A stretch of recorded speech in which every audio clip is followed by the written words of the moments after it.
सो hi friends, कैसे हो आप सभी लोग। स्वागत है आप सभी का हमारे यूट्यूब चैनल के ऊपर। आज के इस वीडियो में हम देखेंगे chapter number 5, origin and evolution of life. ये चैप्टर पे 2000 से 2022 तक अब तक पूछे गए सभी सवाल या फिर मैक्सिमम सवाल जो टारगेट पब्लिकेशन ने दिए हैं।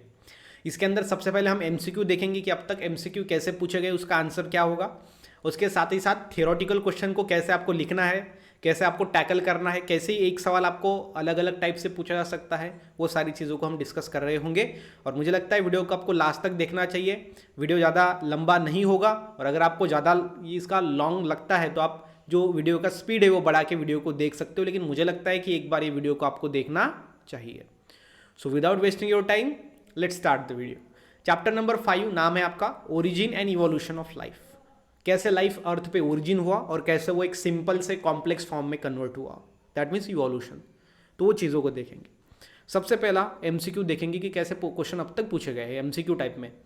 पहला, the phenomenon of industrial melanism demonstrate. अब इंडस्ट्रियल मेलानिज्म नाम का एक फिनोमिनन आपको चैप्टर में है, तो वो क्या बताता है, उसका क्या कहना है, ये आपको पूछा गया है। तो वो बताता है नेचर का सिलेक्शन, जिसको हम नेचुरल सिलेक्शन कहते हैं। अब इंडस्ट्रियल मेलानिज्म में हमको दो मॉड्स है। तो पहले बिफोर इंडस्ट्री मतलब नेचर में बदलाव नहीं था, तब कौन बढ़ रहा था, किसके नंबर घट रहे थे। बाद में जब एनवायरनमेंट चेंज हुआ तो किसका नंबर बढ़ा, किसका नंबर घटा। मतलब कि नेचर एक लिविंग ऑर्गेनिज्म के ऊपर कितना बड़ा इंपैक्ट डालता है। मतलब नेचर सिलेक्ट करता है कि कौन अर्थ पे रहेगा और कौन नहीं रहेगा। नेचुरल सिलेक्शन, ये आपको ध्यान में रखना है। दूसरा सवाल, ये 2013 को आया था। दूसरा सवाल, the most common type of fossils. अब देखो आपको डिफरेंट टाइप्स के फॉसिल्स हैं, क्योंकि origin and evolution of life मतलब क्या, कि हमको कैसे पता चला कि पहले ओरिजिन कैसी हुई लाइफ की। तो हमको फॉसिल्स मिले। फॉसिल्स मतलब क्या होता है कि जो ओल्ड ऑर्गेनिजम्स है उनके अवशेष मिले, उनके हड्डियाँ मिली और उनके फॉसिल्स में अलग अलग टाइप्स होते हैं। देखो ओके, सो बहुत सारी चीज़ें मिली जिससे हम ये आइडेंटिफाई कर सकते हैं कि इवोल्यूशन हुआ था और ऐसा हुआ इवोल्यूशन, पहले एनिमल्स ऐसे थे। तो वो कहाँ पे मिलेंगे हमको, तो वो अर्थ के हमको ज़मीन में मिले, अर्थ के क्रस्ट में मिले हम जिसको कहते हैं। क्योंकि क्या हुआ, उनकी डेथ होने के बाद बहुत सारे हजारों करोड़ों साल चले गए उनके ऊपर, जिसके कारण उनके ऊपर सॉइल के ऐसे क्या हो गए, लेयर्स आ गई, जिसके कारण वो ज़मीन के अंदर दब गए। ठीक है, ये आपको ध्यान में रखना है। तो जो most common type of fossils होता है फॉसिल में, उसका वो होता है एक्चुअल रिमेन। ठीक है, ये मार्च 2014 को क्वेश्चन पूछा गया था। उसके बाद आगे देखेंगे क्वेश्चन नंबर 3, वो जो है identify the type of isolation. Okay, आपको आइसोलेशन का टाइप्स है वो आइडेंटिफाई करना है। Where the members of the two population have different mating behaviour. अब मेटिंग क्या होता है, जब मेल फीमेल कॉन्टैक्ट में आता है तो यहाँ पे जो दो पॉपुलेशन है उनके जो इंडिविजुअल्स है उनका मेटिंग बिहेवियर अलग अलग है। और ये कौन से टाइप का आइसोलेशन है। आइसोलेशन मतलब क्या, कि बहुत सारे इंडिविजुअल्स को अलग अलग बनाना, उसको हम आइसोलेशन कहते हैं, सेपरेट करना। तो मेटिंग बिहेवियर में चेंजेस आना, तो ये कौन सा टाइप का आइसोलेशन होता है। तो ये जो आइसोलेशन होता है वो होता है इथोलॉजिकल। ठीक है, इथोलॉजिकल, ये आपको ध्यान में रखना है। B is the correct answer. अक्टूबर 2014 को क्वेश्चन पूछा गया था। नेक्स्ट में, which of the following is not the example of connecting link. अब कनेक्टिंग लिंक क्या है, कनेक्टिंग लिंक एक ऐसा यहाँ पे ऑर्गेनिज्म है, एक ऐसा इंडिविजुअल जो दो ग्रुप को जोड़ता है।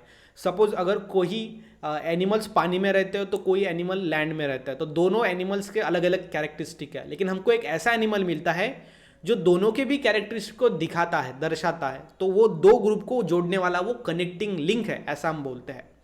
और उसी प्रकार से ये कनेक्टिंग लिंक नीचे 3 आपको दिए गए हैं, एक नहीं दिया गया है, वो आपको आइडेंटिफाई करना है कि विच of the following is not the connecting link. तो यहाँ पे आर्चरोपिटेरिक्स है, ईस्थोप्स्टेगिया है, सीमोयूरिया है, लेकिन जो बीस्टोन ब्यूटेलरिया है ना, ये एक मॉथ है, it's not the connecting link. तो ये D is the correct answer. मार्च 2015 को क्वेश्चन आया था। नेक्स्ट में क्वेश्चन देखते हैं, the connecting link between app and man. Man and app मतलब जो मैन के भी कैरेक्टर्स को दिखाता है, जो एप के भी कैरेक्टर को दिखाता था, वो कौन था। तो यहाँ पे आपको ह्यूमन के जो एंसेस्टर्स है उनके नाम दिए गए हैं। तो जो करेक्ट आंसर है वो है Australopithecus. So B is the correct answer. अक्टूबर 2015 को पूछा गया था। अब ये टाइप के सवाल आपको चार्ट से हो जाते हैं। अब चार्ट्स कहाँ पे है, आपका पूरा चैप्टर होने के बाद लास्ट में आपको ह्यूमन इवोल्यूशन का चार्ट्स है, जिसके अंदर ड्रायोपिथिकस है, रैमापिथिकस है, ऑस्ट्रेलोपिथेकस है, होमो एबिलिस है, होमो इरेक्टस है, जावा man, packing man, Cro-Magnon man and modern man.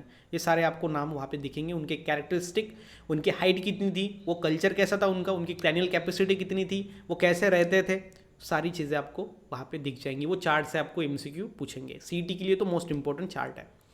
Next में vermiform appendix is an example of. Vermiform जो अपेंडिक्स होता है वो हमारे बॉडी के अंदर होता है, लेकिन उसका कोई यूज़ नहीं होता, इसलिए वो वेस्टिजियल होता है। 2016 को क्वेश्चन पूछा गया था। उसके बाद over production is the principle of. Over production मतलब ज़्यादा से ज़्यादा पॉपुलेशन को प्रोड्यूस करना, दैट मीन्स ओवर प्रोडक्शन। और ये किसकी थ्योरी का प्रिंसिपल है, तो ये है थ्योरी ऑफ ऑर्गेनिक इवोल्यूशन का प्रिंसिपल। ठीक है, थ्योरी ऑफ ऑर्गेनिक इवोल्यूशन, ये 2017 में क्वेश्चन आया था।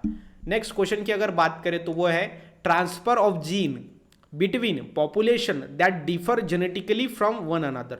अब हमारे पास दो पॉपुलेशन है जो डिफर करती है। डिफर मतलब डिफरेंट है उनके अंदर, जेनेटिक कॉन्स्टिट्यूशन मतलब जेनेटिकली वो अलग अलग है। दो पॉपुलेशन जो जेनेटिकली अलग अलग है, उनके बीच में जीन का ट्रांसफर होना, उसको हम जीन पूल कहते हैं, या फिर उसको जीन फ्लो कहा जाता है। क्या कहा जाता है, जीन फ्लो। तो ये आपको ध्यान में रखना है। B is the correct answer. मार्च 2018 को क्वेश्चन पूछा गया था। नेक्स्ट में 9 नंबर का क्वेश्चन है, the origin of life on the earth is known as. जो अर्थ की अंदर, अर्थ के ऊपर लाइफ की ओरिजिन हुई, स्टार्ट हुआ, उसको हम कहते हैं प्रोटोबायोजेनेसिस। ध्यान में रखना, प्रोटोबायोजेनेसिस। सो सी इज द करेक्ट आंसर। 2018 को सवाल आया था। देन 10 नंबर का question, blank space represents connecting link between amphibian and reptile. अब दो यहाँ पे दो ग्रुप के एनिमल्स है, एम्फीबियंस है और रेप्टाइल्स है। अब ये दोनों को जोड़ने वाला, मतलब दोनों के कैरेक्टर दिखाने वाला कनेक्टिंग लिंक आपको नीचे ढूंढना है। तो इसका आंसर है सीमोयूरिया। सीमोयूरिया एक ऐसा एनिमल है जो एम्फीबियन के भी कैरेक्टर दिखाता है, उसके कैरेक्टरिस्टिक, उनका एक्सटर्नल अपीयरेंस, और रेप्टाइल के भी दिखाता है, तो इसलिए उसको कनेक्टिंग लिंक कहा जाता है। ये 2020 को क्वेश्चन पूछा गया था, लेटेस्ट सवाल है। 2022 को क्वेश्चन पूछे वाला है जो आपको यहाँ पे दिया गया है, वो है which event is represented by the above diagram related to the chromosomal aberration. अब क्रोमोसोमल एबिवेरेशन में क्या होता है, डिलीशन होता है, इन्वर्जन होता है, डुप्लीकेशन होता है और ट्रांसलेशन होता है। तो आप यहाँ पे देख सकते हो कि ये जीन के अंदर देखो बी, सी और डी है, और यहाँ पे अगर देखेंगे तो डी, सी, बी है। मतलब ये ऐसा है तो अगर ये ऐसा है, मतलब ये उल्टा हो गया, तो इस प्रोसेस को हम कहते हैं इन्वर्जन। क्या कहते हैं कि इन्वर्जन। तो ये होगा सी जो करेक्ट आंसर होगा। 2022 को पिछले साल ही क्वेश्चन पूछा गया था। तो अब तक जो हमने देखे वो थे MCQ based multiple choice question जो अब तक पूछे गए हैं। अब देखते हैं थ्योरेटिकल बेस्ड क्वेश्चन कैसे पूछा गया है। थ्योरेटिकल में देखेंगे पहला ओरिजिन ऑफ लाइफ में व्हाट इज प्रोटोबायोजेनेसिस। अब प्रोटोबायोजेनेसिस मुझे लगता है कि ये 1 मार्क का सवाल होगा।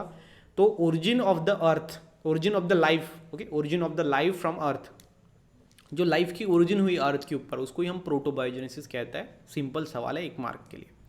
नेक्स्ट में what is mean by organic evolution.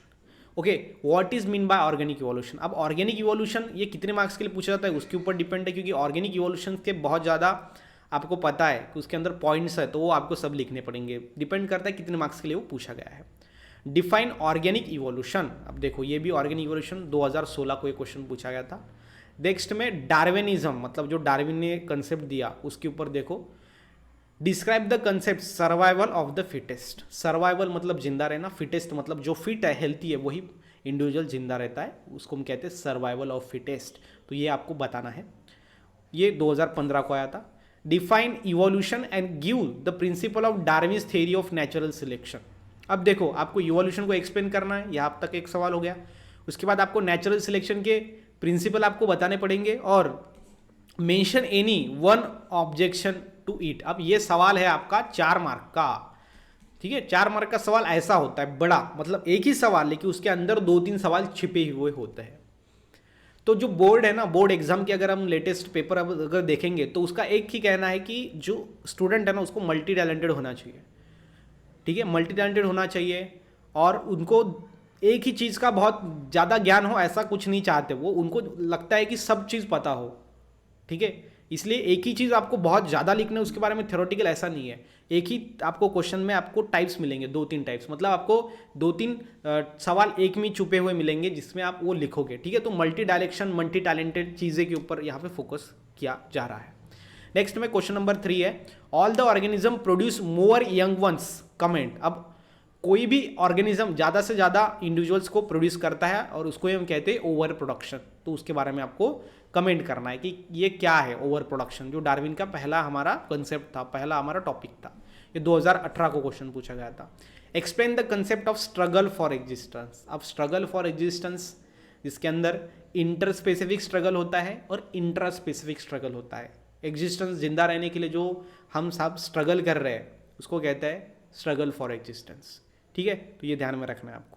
Next में ये 2018 को क्वेश्चन पूछा गया था, जुलाई 2018। Modern synthetic theory of evolution के ऊपर क्वेश्चन देखो। What is gene flow, gene flow क्या है, व्हाट इज जीन पूल, ये एक एक मार्क के सवाल है। 2015-2014 को पूछा गया था। Give any two factor responsible for the genetic variation. Genetic variation में चेंज आना, जैसे कि म्यूटेशन है, ठीक है, क्रोमोसोमल एब्यूरेशन जिससे जेनेटिक के अंदर चेंज आता है, तो वो फैक्टर के बारे में आपको बताना है। ये एक एक दो मार्क के सवाल है। नेक्स्ट में define reproductive isolation and explain two types of reproductive isolation. Okay, isolation को आपको एक्सप्लेन करना है, रिप्रोडक्टिव आइसोलेशन, उसके अंदर टू टाइप्स। अब रिप्रोडक्टिव आइसोलेशन मतलब क्या, आइसोलेशन मतलब separation of species from one another. और जब एक स्पेसीज दो पॉपुलेशन में, एक पॉपुलेशन दो पॉपुलेशन में सेपरेट हो जाती है बाय रिप्रोडक्टिव कॉज, मतलब रिप्रोडक्टिव जो रिप्रोडक्शन है या फिर उसके अंदर चेंजेस आ जाते हैं, उसके मेटिंग बिहेवियर अलग अलग हो जाता है, तो वो उससे ग्रुप पड़ जाता है और जिसको ही हम कहते हैं रिप्रोडक्टिव आइसोलेशन। ठीक है, ये मार्च 2019 को सवाल पूछा गया था। नेक्स्ट में क्वेश्चन नंबर है 5, जो कि है explain natural selection with the help of industrial melanism. ये 2022 को क्वेश्चन पूछा गया था। नेचुरल सिलेक्शन आपको बताना है, क्या बताना है, नेचुरल सिलेक्शन। नेचुरल सिलेक्शन में यहाँ पे आपको दो मौत बताने पड़ेंगे, इंडस्ट्रियल मेलेनिज्म, इंडस्ट्री से पहले कैसा था, इंडस्ट्री के बाद कैसे हुआ, ये सब चीज़ें। ये 2022 में सवाल पूछा गया था, 4 मार्क के लिए सवाल था, बहुत ही इंपॉर्टेंट। ओके, उसके बाद हार्डी-वेबर प्रिंसिपल पे कुछ सवाल आए थे, जैसे कि give the graphical representation of Hardy Weinberg principle. Hardy Weinberg principle क्या कहता है कि जो जीन फ्रीक्वेंसी है, जीनोटाइप फ्रीक्वेंसी है, वो जनरेशन टू जनरेशन कांस्टेंट रहता है, तो वो आपको एक्सप्लेन करना है। नेक्स्ट जो सवाल है यहाँ पे वो है डिफाइन एडेप्टिव रेडिएशन। अब डिफाइन एडेप्टिव रेडिएशन में एडेप्टिव रेडिएशन क्या होता है उसके बारे में आपको बताना है कि कैसे स्ट्रक्चरल चेंजेस आते हैं एक एनिमल्स के अंदर या फिर ऑर्गेनिज्म के अंदर जब वो एनवायरनमेंट में एडप्ट हो जाता है। उसके बाद इविडेंसेस ऑफ ऑर्गेनिक इवोल्यूशन में आपको जैसे सवाल आया था, give the importance of fossils in support of organic evolution. कैसे फॉसिल्स हमको बताते हैं कि ऑर्गेनिक इवोल्यूशन हुआ है, ये 2013 को सवाल आया था। नेक्स्ट में name of two classes to which archaeopteryx act as common link. अब आर्चोपिटेरिक्स क्या है, एक कनेक्टिंग लिंक है जो दो क्लासेस को रिप्रेजेंट करता है, जोड़ता है। पहला होता है रेप्टाइल्स, रेप्टाइल्स की तरह उसके अंदर कैरेक्टर्स होते हैं, और दूसरा होता है एव्स। एव्स मतलब होते हैं उड़ने वाले, ठीक है, मतलब बर्ड्स जैसा हम बोल सकते हैं, ठीक है। तो ये दोनों के कैरेक्टर्स वो दिखाता है, तो वो आपको बताना है कि रेप्टाइल्स के कौन से कैरेक्टर है, एव्स के कौन से कैरेक्टर। ये आर्चोपिटेरिक्स ये कनेक्टिंग लिंक के अंदर है। ये एक ऐसा एनिमल है जो दो ग्रुप को जोड़ता है, इसलिए हम उसको कनेक्टिंग लिंक कहता है। Question number 3, give reason archaeopteryx is called as connecting link between reptile and birds. देखो अब नीचे दिया गया है रेप्टाइल्स और बर्ड के ये कनेक्टिंग लिंक है, ठीक है। रीजन बताना है आपको, रीजन बताना है कि उसके अंदर कैरेक्टर्स है, उसके अंदर रेप्टाइल की भी कैरेक्टर है, बर्ड की भी कैरेक्टर है। अब बताना पड़ेगा कौन से कैरेक्टर है, तब जाके प्रूफ होगा कि archaeopteryx is the connecting link between reptiles and birds. Next में question number 4, give the examples of the connecting link. अब कनेक्टिंग लिंक के आपको यहाँ पे एग्जाम्पल्स बताने हैं, okay, between reptiles and birds. तो ये आर्चोपिटेरिक्स, सिमिलरली ये तीनों भी सवाल एक ही टाइप के लेकिन अलग अलग प्रकार से आपको पूछे गए हैं। ये 2016, ये 2017, ये 2018, मतलब आप देख सकते हो 2016 से 18 तक आपको एक सही का ही सवाल आया है लेकिन अलग अलग नजरिए से पूछा है। उसके बाद question number 5, explain the homologous and analogous organ with the example. ठीक है, एक्सप्लेन होमोलॉगस और एनालॉगस ऑर्गन्स, ठीक है, तो वो आपको बताना है। उसके बाद ये 2019 को आया था सवाल, ह्यूमन इवोल्यूशन के ऊपर देखो कैसे सवाल आए थे, जो चार्ट है या फिर जो चीज़ें हैं ह्यूमन का इवोल्यूशन कैसे हुआ, मॉडर्न मैन का, उसके बारे में। पहला है enlist any four sequential evolutionary names of human ancestor. Human ancestor से कौन से भी 4 नाम आपको बताने, जैसे कि ड्रायोपिथिकस, रेमेपिथिकस, ऑस्ट्रेलोपिथिकस, होमो हैबिलिस। उसके बाद mention any one skeleton feature difference between app and man. Man और एप के अंदर स्केलेटन फीचर में क्या डिफरेंट है वो आपको बताना है। कि जो एप है ना वो स्ट्रेट नहीं होते, मैन स्ट्रेट होता है, तो ये चेंज हो गया। ऐसे आपको 3-4 बताने। Okay, then where where the bones of the jaw and teeth of ramapithecus found. अब रैमेपिथिकस क्या है, ह्यूमन के एंसेस्टर है, हमारा मॉडर्न मैन का एंसेस्टर है।